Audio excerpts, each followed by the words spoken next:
Excellent. Now that our national audience has joined us, I want to welcome you. I am Janelle Hutchinson, Chief Sustainability Officer here at the University of Saskatchewan.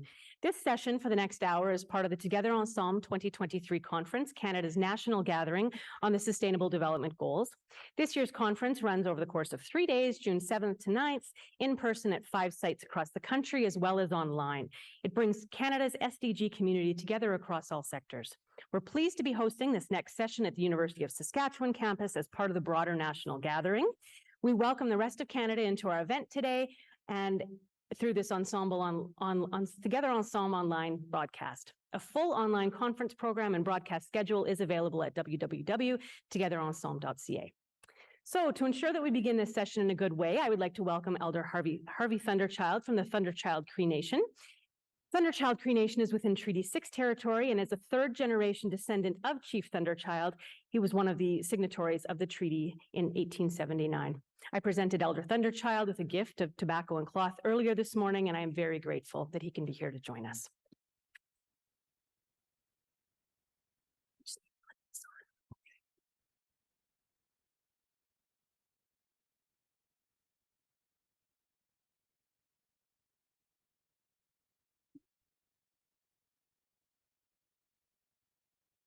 Can you hear me? Am I loud now? Okay. Good morning. Thanks you. Kapit tamato ni nga hiwan. Ego mo mai egipe mi gusian, egipe tamagoan. Nanto ga pixqueen hiwan igan. Egipe tegoyan. Kami esta moche ka pixquesta moche ga sinuak. Magamusto mamotama poka simon. Swamna na gawita mago mo institutage. Good morning, everybody. I acknowledge myself in Cree first, because that's one of the things that I was told by my grandparents, my uncles growing up, is always acknowledge people with your language first and foremost, because this is how we connect ourselves to our Creator and the things that we do. As Julian says, I'm Harvey Thunderchild. Wapastim Snehiwigasun.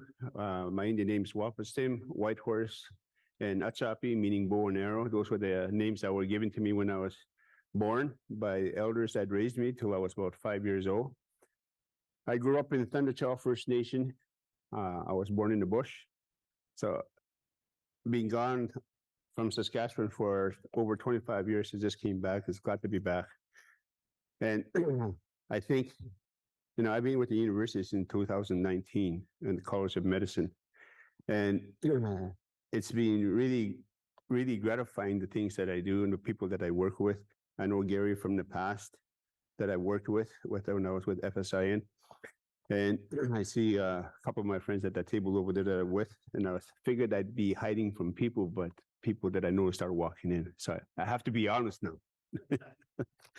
No, I think the things that I do in my life, I'm the cultural coordinator for a first program of its kind, a department of its kind in any university is Vice Dean of Indigenous Health and Wellness, which was introduced on April 22nd as a department.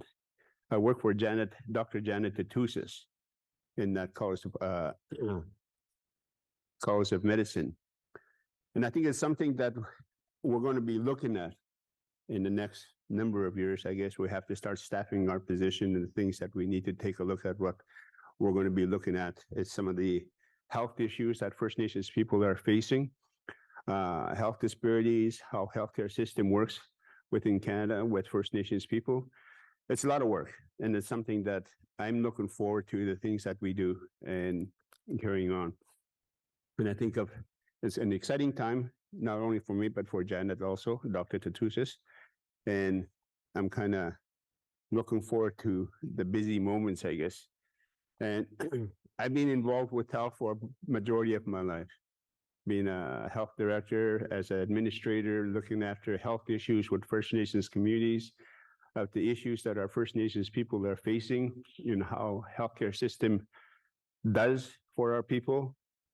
And I think of the problematic issues of transportation, healthcare issues, lack of understanding of what our people are facing right now, especially our Indigenous communities when they go to their doctors and no different from my mother. My mother's 93 years old. I just got off the phone with her just to make sure that she was okay.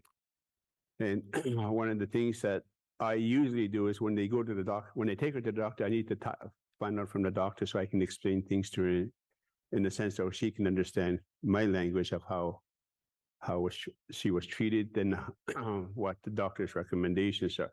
And these are hopefully these are some of the stuff that we'll be looking at in the next little while. But I do appreciate. I'm honored to be given the tobacco and the cloth. It's a protocols that we do, and I think of when we address events like this when we're asked to open up.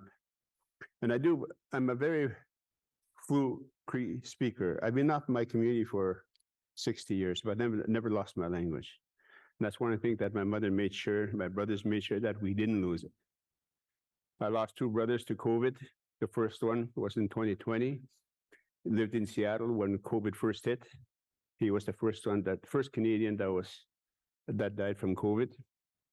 And my youngest brother, just a couple of years ago, and I'm sure you guys have heard of him, Victor Thunderchild from Prince Albert. He was a high school teacher for 29 years. One more year for retirement. He was looking forward to it and got hit by COVID. And the thing we talked about just a week before he passed away, because he usually visits me when he's in town. And one of the things that he talked about was making sure that his frontline workers were looked after to be vaccinated. He was the vice president of the Saskatchewan Teachers Federation in Saskatchewan. And as frontline workers that he spoke on behalf of the teachers of Saskatchewan. And it wasn't until the day after he passed away when Scott Moe decided to pass the vaccination policy to all frontline workers as teachers. A day too late, but it is what it is. But we do miss our brother. His daughter Rihanna just had a little boy here just a few months ago, 3 months premature, but they're doing great. And when I look at her and I look at my brother, because she's been showing pictures of her father, technology, as if she's carrying her baby and her father's sitting right there, And I think I have 6 children of my own, 2 I raised, adopted, and my oldest one just graduated with anthropology just the other day. And I'm proud that all my kids have done well. I've got 2 lawyers, a finance guy who works for Affinity Credit Union here in town. And my kids are all across Canada, so they're all doing so well. So I don't worry about them, but they do worry about me sometimes when they call. They call and see if I'm still walking. Early this morning, everybody is calling me. They said, what are you doing today? So I told them that I was going to be here this morning. So with that, I think I'm going to say my prayers in the language that I know how, and people can join me if they want in the way you know how. And I will start with my prayer. Nanaskom no. How mama utaimo. Kiman kape na tamo totata. Kiman na ismam siwata kan tuwaya. Wotan suam na nagiwitab ma. Umakawiya muta ko. Tansisi gis atos ko sigis nagatugis gis abu kawicha signi hiyo. Kami sinta tamatan mamu taimo kaktumagi toin. Eksumano tas temo. Agawe pinasunami ko yan kapis ko estamakyan. Mamuta mamatepini sa iskoskita and ito taman. Nto taon swam na nakaipikskot sa kapo ni Chaga na wata kaipikskot no sa ta Gary. Hakan to taonan. Hak tumagino na nista na mamuta nista na apsisya. Maga atos kiwi no nista. Skapos ipikskot ta mo swam. Neyo na nakakyoto. Esin tataman tayo pianista mamuta ng tumagitoin. So sa tuwag itong nakakatunan na kapag-piskatunan. Esin tataman isa iskaskitan mamuta mo. Kama tayo begam to yung tataman. So askitan ta nakakatunan na kapag-piskatunan. Accept the mamuta mo. Tayo begam to tayo kakyo mo takapya. Exam. Oh, thank you.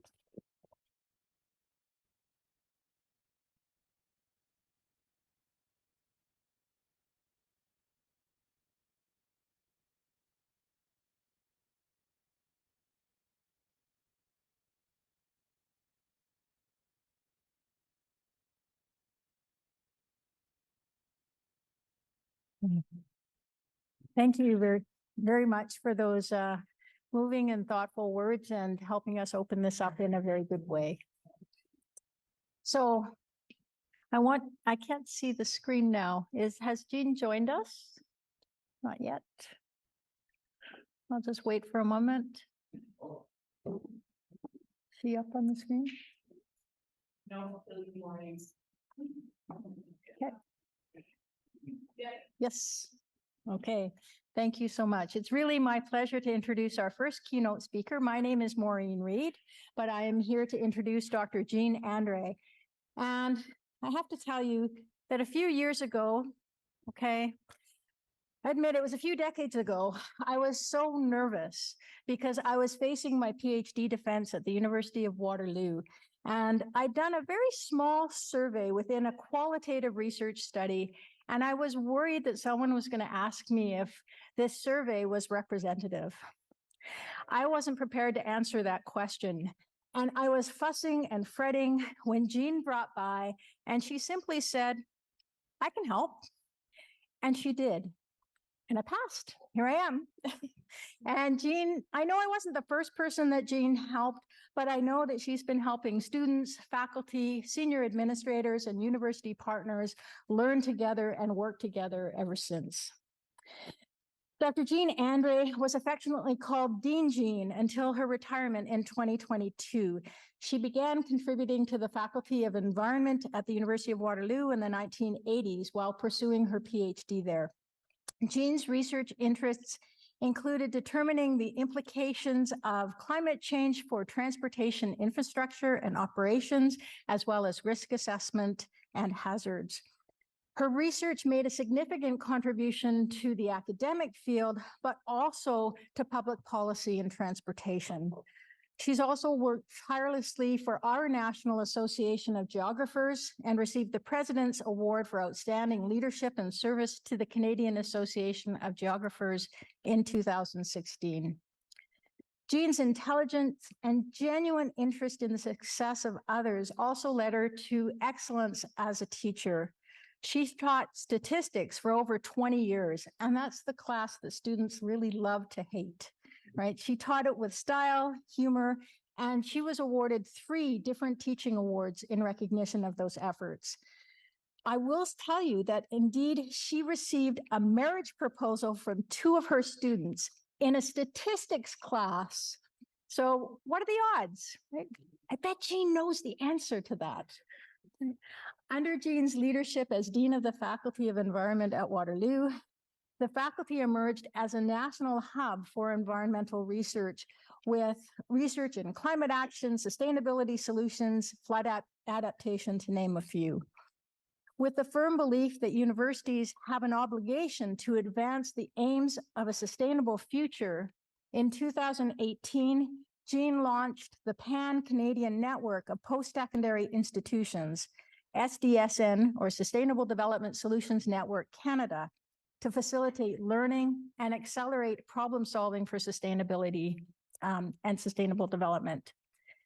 We gather here today largely because of her vision and her tenacity to realize it. Today, she's going to reflect on some of the successes of the network and the job yet to be done. So please join me in welcoming Dr. Jean Andrey.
A bit more about that and the decision happening before I go to the content of the talk.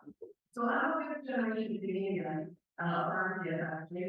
when this is between Germany and Ireland, in order to settle land along the Aurora Road in Ontario, and the company moves to enable the European settlements, and of course, is so doing, displacing the peoples who were of the Saugeen and Ojibwe nations. You know, I'm calling it today from the Haldeman Tract, which is land promised to the Six Nations of the Grand River. And I've been involved in sustainability work for 3 decades now. And I was thinking yesterday when I was listening to the plenary session, one of the youth referred to those of us who aren't so youthful as experienced. And so I join you today as someone experienced with the SDGs, and I know most of you too have experience in at least one. I hope you'll indulge me. I'd like to show a few slides and take you for a couple of minutes just through the history of the SDGs from my perspective. So I'm just going to share the screen now. Let's see if I can do that. No, that's, yeah, okay, here we go.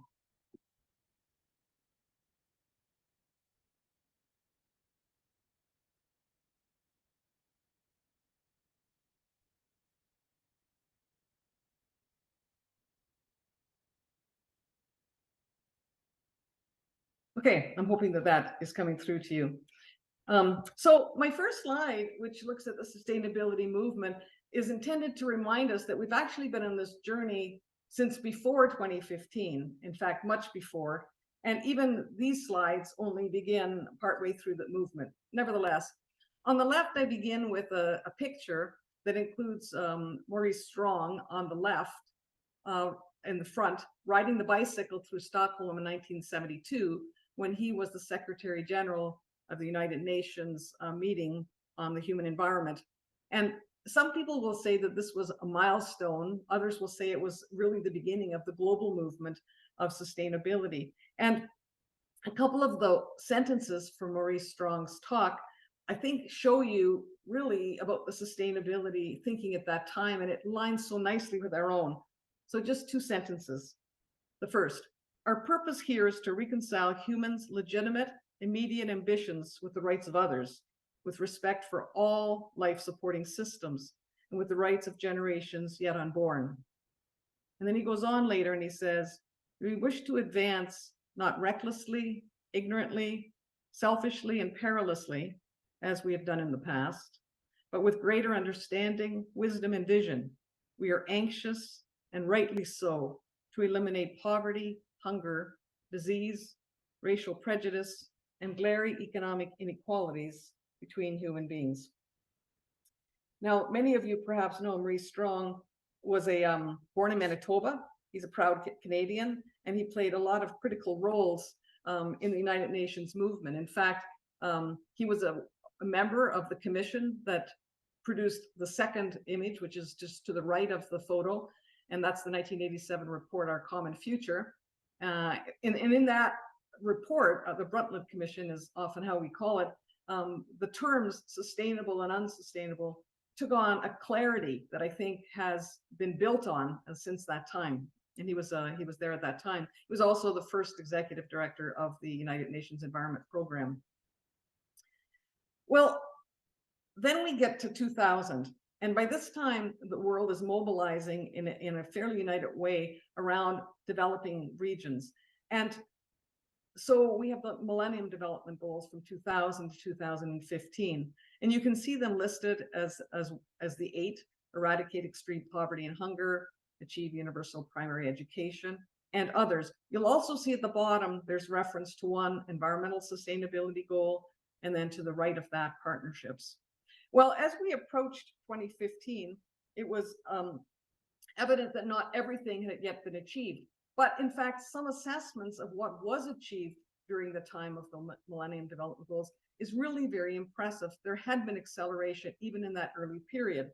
In fact, the Brookings Institute did an assessment of the 6 human-centered goals, and indicated in their work that between 20 and 60% of those ambitions had been achieved during the 2000 to 2015 period.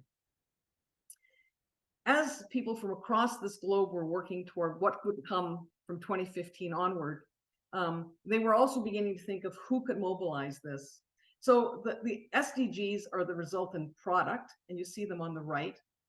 Interestingly, and I think appropriately, we see that the themes that were under the Millennium Development Goal are carried through under society themes. And you'll see them there listed as hunger, health, poverty, and so forth. You'll also see other society themes added. Energy, cities, and institutions are the three. You'll also see that the environment theme has been expanded. There are now 4 goals under the themes of water, climate, and land, and I've listed here as biosphere. But to this has been added economy themes, work, innovation, consumption, and inequalities. And so the SDGs has really taken on a much more holistic approach to development, sustainable development. And of course, we all know there's intersectionalities and all kinds of targets that underneath each one. It's a massive, massive goal, one that we all need to put our shoulders to the wheel over. Well, under the theme of partnerships, one of the things that happened, and in fact, prior to the beginning of the 2015-30 agenda, was that the knowledge institutions were asked to get involved and to mobilize. And toward that end, the Sustainable Development Solutions Network was formed. Janelle very kindly at the introduction reminded us about what it is that the SDSN is about. And it's through education, research, policy analysis, and global cooperation that we'll attempt to achieve our mission. And that was launched in 2012, and it is the largest network of experts and scientists dedicated to the SDGs, with more than 1,800 members in 53 networks across 144 countries. And to the right, I show the image of Jeffrey Sachs when he visited the University of Waterloo for the launch of SDSN Canada in 2018. And I particularly like this image because, well, for one, Jeffrey Sachs is a very inspirational leader, just an enormous champion of the movement. But for two, he's wearing a University of Waterloo tie. And how that came to be is he happened to come to university and had left his carry bag behind. So he arrived with only the clothes on his back. So we scrambled to get him a jacket from one of my colleagues and a University of Waterloo tie. Now, the SDSN mission identifies how we should go about things. And Maureen asked me if I could identify ways in which we've been accelerating the SDGs. And I'm going to do that. But I wanted to frame it around what I think knowledge institutions are for. And that includes universities, but also colleges and think tanks. And I really like the framing that's given by Manuel Castells in an article that is now published in the book Castells in Africa, but which was originally an address in 2009 that he gave in South Africa. And in that, he talks about the dynamic and contradictory functions of universities. I want to talk about 3 today. Each of them is listed. They relate to ideology, production of knowledge, and training. And I'll deal with each one now. And for each of these 3, I'll talk about 3 examples of accelerations in the context of SDSN. So in the beginning, universities were primarily ideological. And they took on the role of transmitting the values that help legitimize the social order. You know, in the early days, while some universities were self-organized as guilds, for the most part, the teaching profession has had their salaries paid for by the government or by the church. And insofar as that's true, Western or theological values or imperial values have been embedded within these institutions from early days. I think you could also argue that today contemporary universities also reinforce the social order. For example, in their way that they focus on innovation and discovery for capitalism. But I think we can also say that sometimes universities, in being ideological, challenge the value system. And that's what I think is happening around the SDGs. So 3 examples of acceleration. The first one that I think is absolutely critical is creating awareness of the SDGs in tomorrow's leaders. This is done particularly through SDSN Youth. The SDSN Youth Group was also created in 2015 with the start of the agenda, and it is mobilizing youth from across 127 countries with programming that's engaging tens of thousands of young people. In Canada, we have also SDSN Youth. It was launched in 2018. We have 16 hubs with 400 youth members engaging again with thousands of youth on all of the various campuses in which they're involved. This is absolutely critical. This is the energy that will drive the SDGs forward as we head into the future. The second example that actually touches me most closely is evolving the value system of knowledge institutions. And we see this in particular in strategic plans. If you look at the university and college and think tank strategic plans 10 years ago, you will see very little mention of sustainability. I know that's particularly true in the university sector. In fact, when I became a dean in 2014, I was advocating that sustainability should be adopted in our plan as a university core value. But that in fact wasn't done. And it wasn't until our 2020 plan when that became core. And what has happened since then is actually quite magical. We see much more serious engagement on reconciliation with Indigenous peoples. We see a focus on equity, diversity, inclusion. We see a focus on anti-racism. We see a focus on decarbonizing. And all of this stems from the fact that the institutions themselves are evolving their value system. I think to some extent, we're also helping evolve the value system of society by taking on the role of convener, such as, for example, today, or by localizing and training those things that we've come to understand as experts in a field. The second role that Castells talks about that I want to mention here is the research university. Now, research universities emerged in the 1800s with a focus on science and its application, particularly through engineering. Of course, other scholarly traditions have long been part of the university system, the humanities, the social sciences, and increasingly we see universities embracing other ways of knowing. In many respects, because the universities have embraced research for such a long time, I would argue that the research machine is moving very, very strongly in most universities in Canada and indeed across the globe. And so I think when we ask what is the role of SDSN, it's reasonable to say that perhaps SDSN should, and I think in fact it has, been trying to be complementary rather than to duplicate the kinds of work that are already underway through the various granting councils and the expansion of graduate studies and through human curiosity. 3 examples, though, I think of how we're accelerating. One is through responsive research. So an example is the work that was done on the Lancet Commission related to the COVID-19 pandemic. And this was co-chaired by Jeffrey Sachs of SDSN Global. And this is an example of pulling together people from across the globe in order to dive deeply into an issue that's of critical importance for the globe. We also see that a lot of really good work that's been done under the SDSN umbrella is related to pathways to sustainability. And the key here is that it's important to demonstrate to the world with rigor that it is possible to achieve sustainability, to do a backcasting from that state to what it is that we need to do now.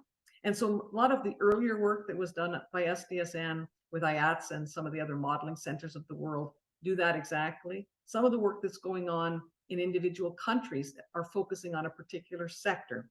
For example, Bolivia is focusing on tourism, and Mexico and Philippines on food. And a third area is through monitoring and motivating. And yesterday in the AI session, we heard lots of calls to say that measuring matters because it motivates. And the annual report that is produced by SDSN Global is shown here, but we see examples now increasingly of things being done on smaller spatial units in order to mobilize resources at the municipal and the local level. Okay, the third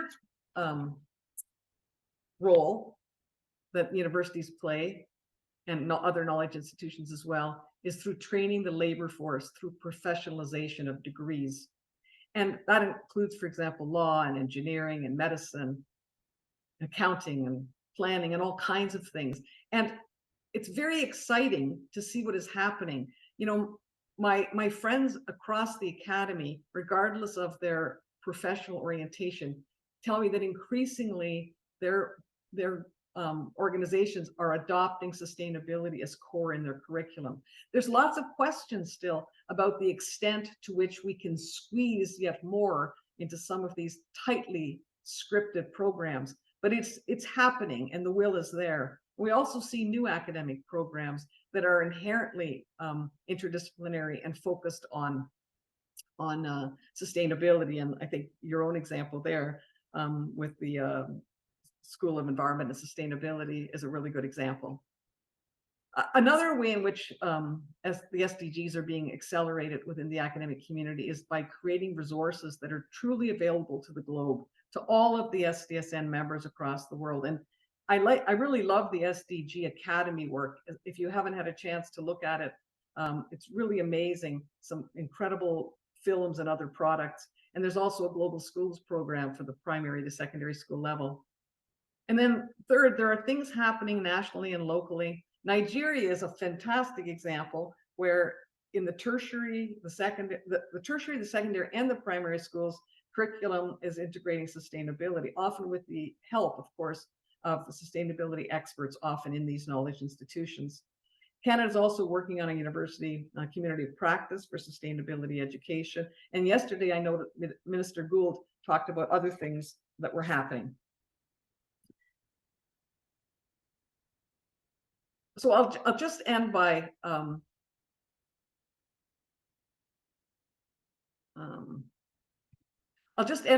saying a couple of things, and that is that I think we have to ask ourselves, what is it that we will be tomorrow?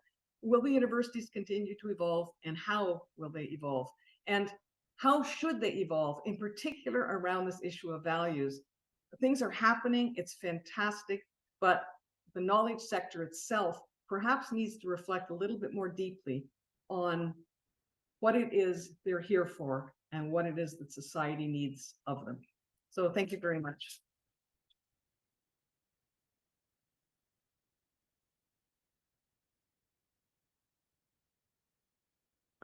Thank you, Jean. Thank you for helping us think a little bit more deeply about what universities can and should be doing to advance the SDGs, and hoping that you'll be able to stay on for some of the Q&A that we'll have following our next guest speaker.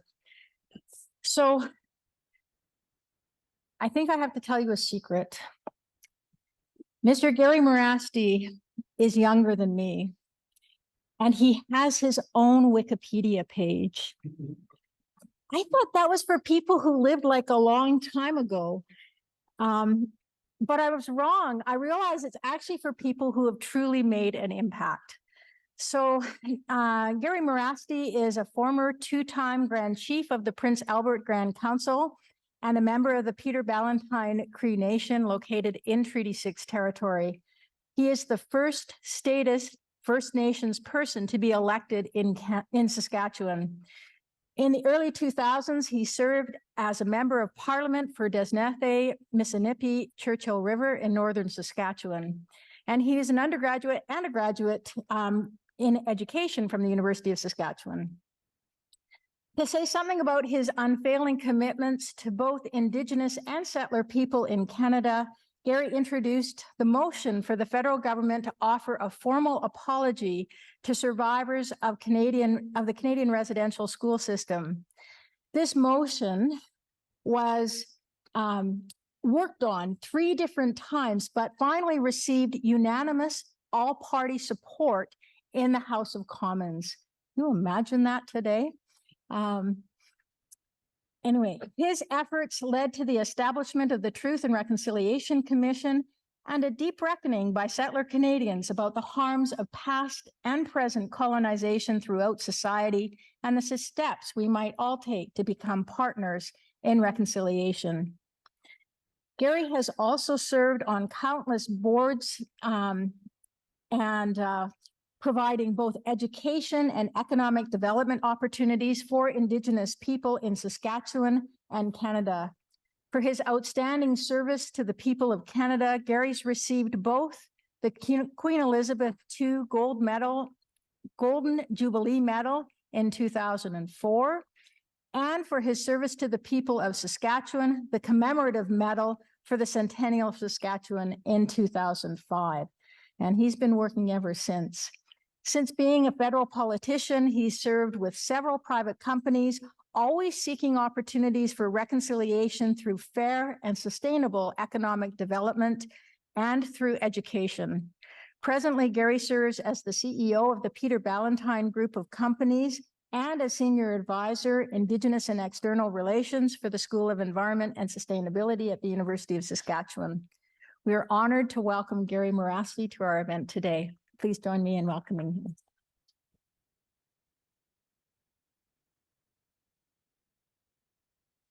Thank you. Good morning, everyone, and thank you, Jean, for the comments just now. Learned a lot even through that, getting more background. Thank you, Elder Harvey, for your opening prayer this morning. And he mentioned his brother, Victor. Victor and I were very good friends. We went to university together years ago, and sorry, I got to put this on here properly while I'm talking. And he was an amazing individual, as Harvey shared. So, but with that, excited to be here. Thank you for the invitation, and actually look forward to learning from all of you later on this morning as we kind of go through the table. I'm just turning on my timer here because I'm a recovering politician. I think I'm on step 9 of the 12-step program, so this may take a little longer. But with that, a big thank you to everybody. Thank you for the invitation. I acknowledge the flags that are here with us, with the Métis Nation, Treaty 6 flag, the provincial Canadian, and the university flag. I acknowledge, where we're at in this time and in this place, and looking forward to seeing what kind of damage I can do with you guys this morning. It's interesting because as I prepared for this, and I've kind of stepped away from public speaking and just kind of laid low last few years, focusing on different things. COVID kind of did that to all of us, but I kind of ran into some blocks, and I couldn't, for the life of me, envision how to approach this subject. It's usually I'm very visual, and I started with a chart. And I usually have slides, but usually in sessions like this, I always worry about the technology. So I thought, okay, this time I'm not going to do slides, but very visual. And I usually start with a circle in the middle, then I branch out, and I usually just then wing it after that and speak. And very rarely do I have an actual thing that I've written. So I'm actually nervous because I suck at reading stuff, right? So, but I did run into a bit of a brick wall. I was thinking well, how hard could this be? Kind of belittling myself, but we're just talking about the SDGs, ESG frameworks, the economy, business, science, innovation, technology, public policy, it's all easy topics that, especially when you can all kind of lump them together.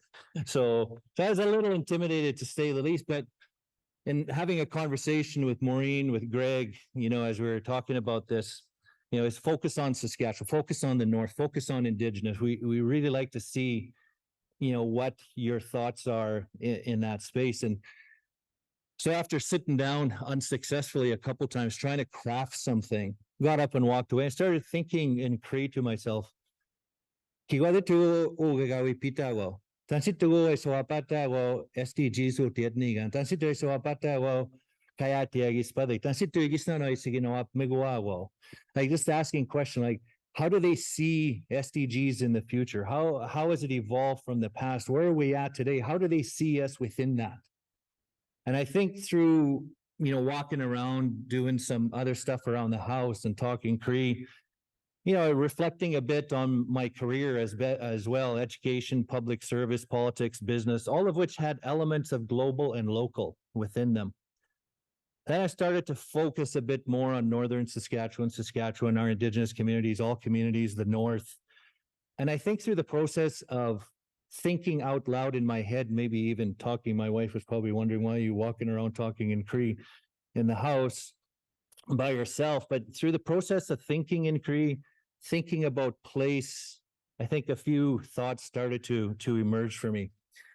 So first, and I think back by reality, is the fact I take a bit more of a pragmatic view of these things, but from an Indigenous perspective, failure in achieving these goals is life and death.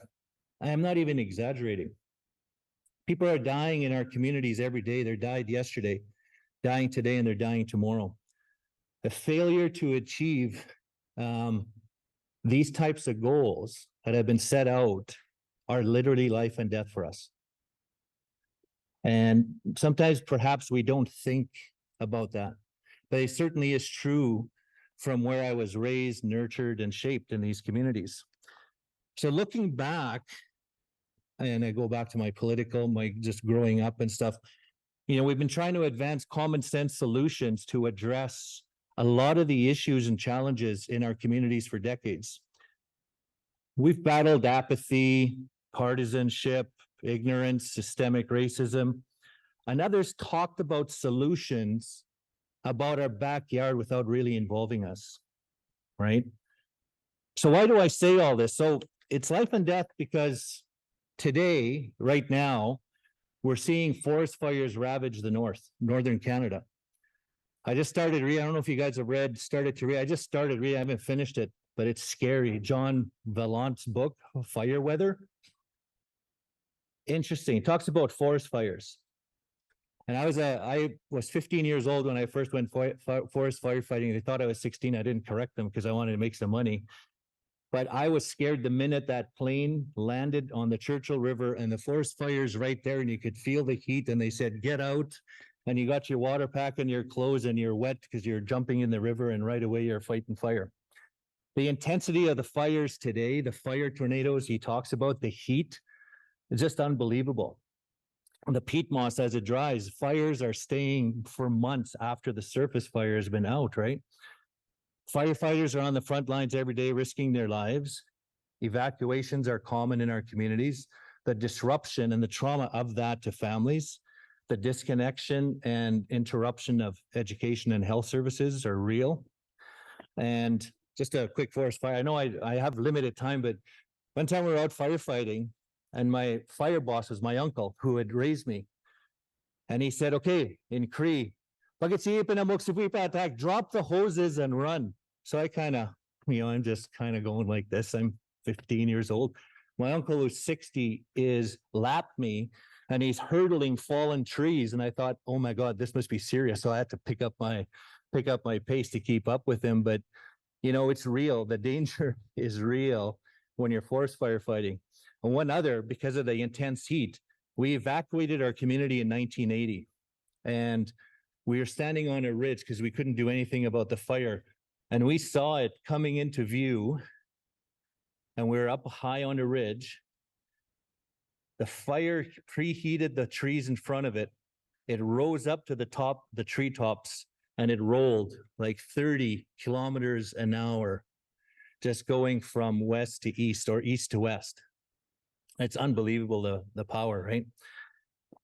So community evacuations all too common. Floods are displacing our communities across the country. Droughts, low water levels impact water access, water quality, mobility of our people on their waterways, and impacts local economic pursuits. Energy access is tenuous for us in the north. The northern grid's not grounded. Access to I just realized the other day, I was talking to people from back home, they can't even get propane to enjoy a barbecue. They have to go from Pelican, for example, to PA to get propane. So to have a barbecue, you have to plan what we take for granted here. So access to even basic energy for quality of life, enjoyment, sitting on your deck is an everyday challenge. Food security is a constant challenge for us with inflation, prices, freshness, quality, variety, access to grocery stores. Unfortunately, kids do go to sleep hungry in many cases. Extreme weather events such as plow winds and tornadoes becoming all too common in the north, and they're moving even further north. The heat dome in BC killed 600 people. Think about our communities in the north, inadequate housing, not properly insulated, an unstable energy grid, and the heat dome come in, no cooling capacity for our houses. It's only a matter of time before, we kind of see what happened in BC and some of our northern communities. Hunting, fishing, harvesting are all, on the verge of extinction potentially because the land is changing so drastically. Of course, road access, connectivity are all challenges. Listen, I haven't even talked about, and I didn't mean to get all real, I haven't talked about poverty, mental health crisis, inadequate housing, which are persistent challenges as well. Now, unfortunately, and this is where we get to some of the meat in the sandwich here, is that these conditions are made worse by various other factors. Northern alienation. It's real, right? Provincial norths in Canada are in a constant political limbo. They're the first to get funding cuts.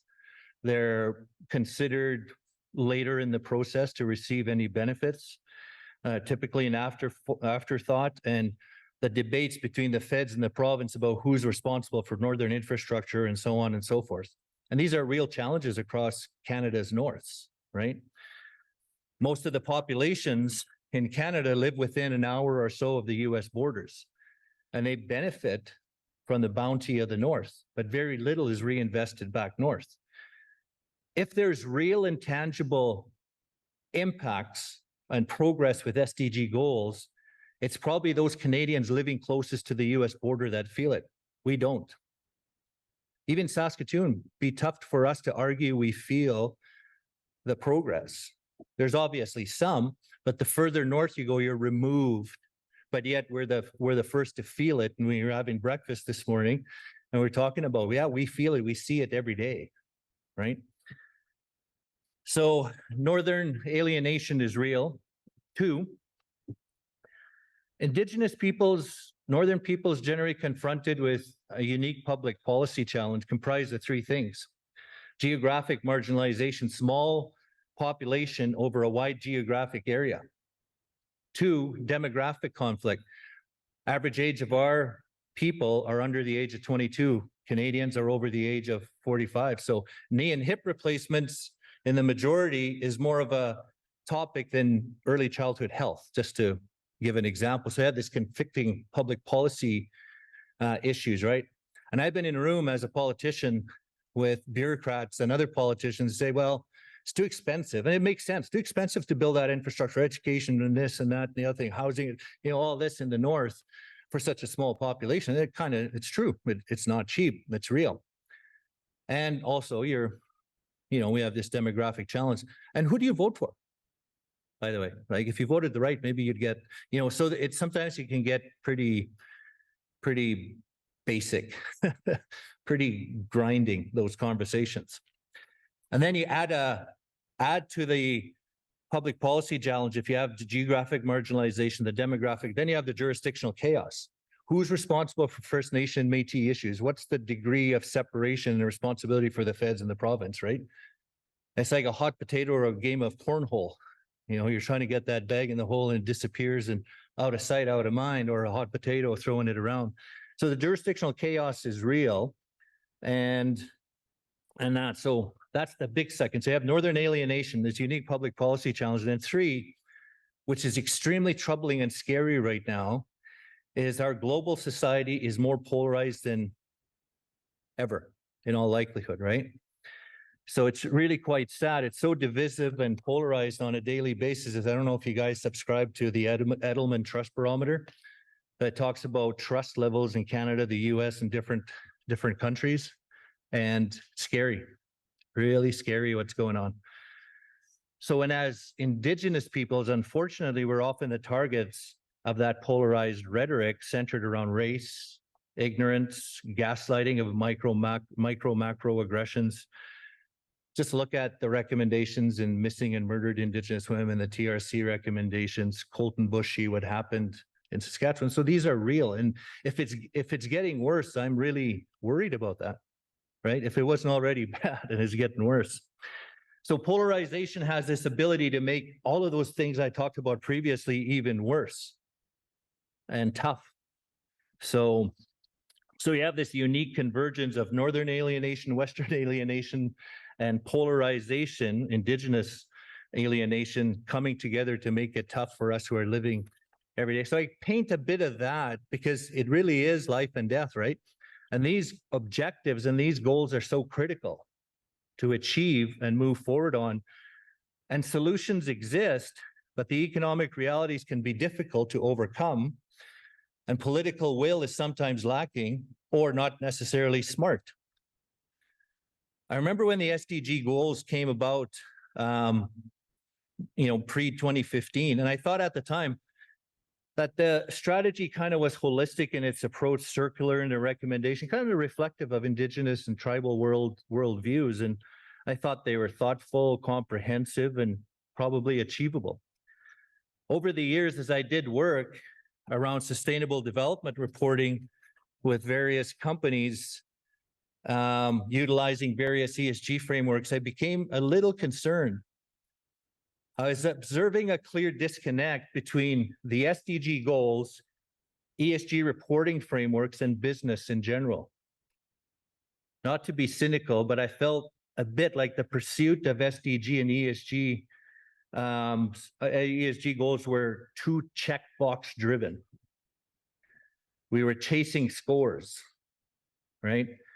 And the framing of ESG strategies were, how can we get the highest score with the least amount of investment? And we were kind of driven in two ways. Maybe consultants would come to us and say, if you pay us, we'll help you get a higher score, which kind of can be demotivating, right? I'm being a little harsh, right? But also the low cost and lowest hanging fruit trend kind of took hold for the first number of years or decade as we achieved these goals. So obviously, these had an impact on the sustainability and the ability to transform society. But we did see some immediate goals, and they were exciting for the first number of years, right? We've seen the May 2023 SDG report card. We were a little concerned of the progress, but man, we were humming along the first number of years. But the rubber started to hit the road once more costly measures hit the boardroom tables and cabinet tables. And so it became tougher. Progress slowed if it didn't stall completely. And I'm not sure if these successes have reached the north, as I've mentioned earlier, but if there are any clear, measurable achievement and progress towards these goals, they're usually probably in Toronto or Vancouver, unfortunately. So maybe a part of this is because the SDGs, as I mentioned before, I thought holistic, circular, and I think they are, represented a new paradigm thinking in the interplay between those goals and our traditional Western economy. I think Canadian views on business are deeply embedded around Western concepts of wealth and capitalism.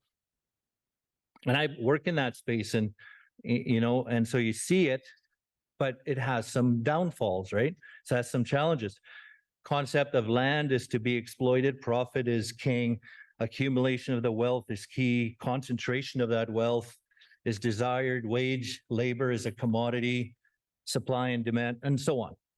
So to achieve the SDG goals, it probably requires a deeper focus and a paradigm shift around how we transition our economy.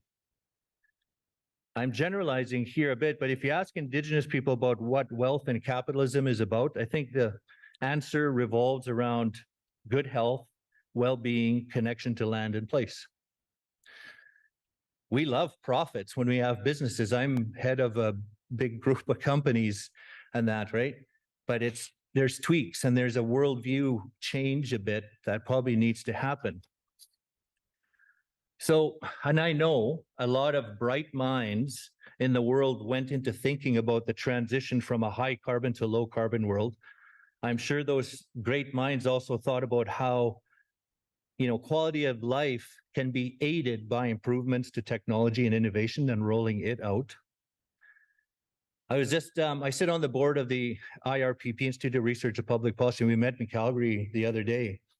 And one of our talks is the post-election budget or post-election in Alberta. And it was interesting because there's lessons learned for the coming Saskatchewan election in all likelihood, in that the election hardly talked about sustainability. It was about affordability. And this is what I talk about, the rubber hitting the road with this paradigm shift that's not keeping up to what we need to see happen. Now, it was interesting. I didn't realize, but the Alberta government, they need $77 a barrel oil to break even in their provincial budget. Oil's at 75, I think, right now. Previous government had $60 a barrel, and they were going on the decline and focusing. But a $1 change on a barrel of oil in Alberta is $633 million to the provincial coffers. So you have this dispute between the federal government and Alberta, and it's really hitting the road around budget time, right? And how do we work? How do we get around that? And can we? And what would that look like? Because their comment was, we have the biggest rollout. I think there's experts in the room. Alberta has one of the biggest rollouts of solar in the country, but the impact of solar as an energy generator versus oil, it's so they're having some interesting conversations. So even though it wasn't top of mind during the election, affordability was, it's come roaring back because their budget, they could be in major trouble if the oil doesn't hit 77 a barrel and it drops, right? So big risks over there. Anyway, I digress for a bit. The question now is, how do we deal with this today? We're halfway through to 2020, and the report card says we've got some work to do. I think leading up to 2015, the world was such a different place, right? And it's a lot more turbulent within our society, our global society today. Pandemic futures, global conflicts, deglobalization of supply chains, domestication of those supply chains, polarization. And my timer just ran out at 20 minutes. So what do we do? And I don't think there's an easy answer. I certainly don't have it. There's way smarter people everywhere, but I think there's some clear questions. Do we keep the same approach and just double down? Has pointing the finger at the laggards and trying to embarrass them worked? And will that continue to work? Will keeping the same approach work in the context of fake news era? How will societal polarization impact the goals when there's these other priorities emerging? How will global conflict affect our goals? Do we stay the course with no change and just kind of hope for the best? How does the US Inflation Reduction Act impact Canada? That's, if you're unfamiliar, it's massive, right? I also sit on the board of Sustainable Development Technologies Canada. So trying to be putting Canada at the forefront of technology and innovation. And there's amazing work out there. It's just not commercialized and moving quicker. And this interplay between the economy and commercializing these technologies that can really have an impact on the goals is just not happening quick enough. So what needs to happen in that space? The interplay, yeah, I won't even say that because I just mentioned, but the interplay between, innovation, technology, and quality of life, just to give you one example. There is a technology out there, and there's many. This is one small example. Teleoptical. You can have somebody here sitting in Saskatoon doing a full-blown optical examination of a patient in Black Lake, highest resolution, where you can tell not only is their eyesight in trouble, but you can begin to pick up high blood pressure, diabetes, a whole range of health issues just through a really comprehensive optical exam. We can do that without flying them in, without spending a lot of resources, getting access to quality healthcare. But government policy will not pay for that service today. Right? So rolling those out, those technologies faster is absolutely key. So as I wrap up here, I'm going to make a controversial statement. It's always bad to say that and flag it ahead of time, but this is something that was shared with me by somebody who's a huge SDG champion, ESG champion. Several of them, in fact, as am I. Despite what you may be hearing so far, just like I said, it's life and death, right? He said to me, or they said to me, does the pursuit of SDGs, but more specifically, the pursuit of a low carbon economy, do more to hurt Indigenous, lower income and northern populations today? And I was stumped. And then the conversation went on. Today, energy is costly due to being choked at the supply. It's too expensive to have islanded renewable energy systems in the north and invest in them. Transmission lines are super expensive. Inflation is rampant. Innovation is slow in rolling out. All this raises the cost of living for our people in our Indigenous communities and northern communities. It's perhaps accelerating poverty and impacting quality of life right now while we're struggling to achieve these goals. Now, I don't think we can roll back the energy transition, the technology and innovation work that's been done. If anything, it's telling us we need to act with more urgency, right? So I think some key observations from a non-expert is that the role of business in advancing these goals is more outside today than it ever was. I think collaboration is non-negotiable. Saskatchewan, the federal government, Alberta, need to focus on pragmatic solutions to these challenges. They're all right to a certain extent. They're all wrong to a certain extent. We need to get over it and talk more, collaborate more. I can tell you, below the political level, it's actually happening. There's a lot of innovative thinking. So it kind of excites me when you start to hear the actual behind the political rhetoric, some of the real work that's going on. So I think role of business is outside in the transition of the economy, accelerating the rollout of technology. Collaboration, like I said, is non-negotiable. And as I mentioned, unfortunately, it's really life and death for our communities, and not being involved and talking about solutions without us is extremely problematic, right? And I think that there are a lot of solutions coming from the north, from Indigenous people, from northern peoples, is extremely valuable, and they're there, but we do run up to some of these barriers that I talked about. So with that, thank you very much.